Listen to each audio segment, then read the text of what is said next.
All right, guys, we here in front of the Camry. I backed it up into the garage.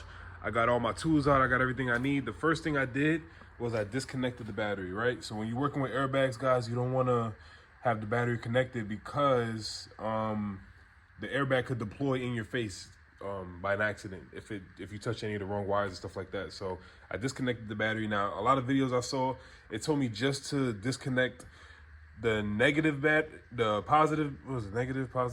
the negative battery first. It told me to disconnect the negative battery first, negative terminal first, to clear off all airbag codes or whatever the case may be. I don't know. And I did that for the first 3 minutes, and then I connected the other one because I didn't want no smoke. I don't want this thing tripping on me by an accident. I don't want any airbags blowing up in my face by accident. I don't want no problem. So I disconnected the whole battery. They're both disconnected, both terminals, so we good. All right, coming over here, guys. These are the tools I'm gonna be using today. I got my millimeter set. So mainly I think I'm gonna need 10 millimeters.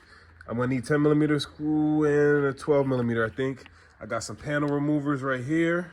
Some panel tools to help me remove panels, and I got a Phillips screwdriver and a flathead screwdriver. Sorry, a flathead screwdriver I have. So I think that's all I would need so far. Before I show you guys the dash that I'm replacing with, let me show you guys my little setup in here. So I went online. I printed me out a whole checklist, a step-by-step of what to do. So hopefully this helps me out. I also made some cups labeled with the parts, not the parts. I got the cups labeled for where I'm gonna put these screws at when I take them out. So I got the main trim. I got, what else? I got the glove box, and I got, what else I got? Get open there.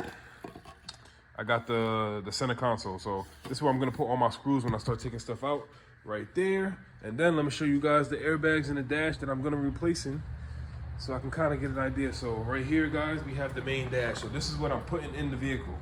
This is the new dash right here.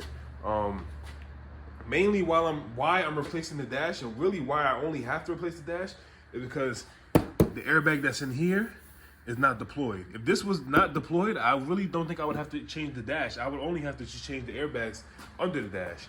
So really, this is the main reason why I bought the dash. Here is the other, this is just a trim piece I might need. This is just a trim. Oh, so this is one of this is the knee bag, I think, on the passenger side. This is the main airbag in the steering wheel. This is another airbag. I don't know. I think this goes on the driver's side. And then these are seat belts I got to replace. So these are the bulk of what I got to do today. The hardest part right now is going to be, I think, just removing this dash. Once I remove the dash and figure out where everything is and get an idea of everything,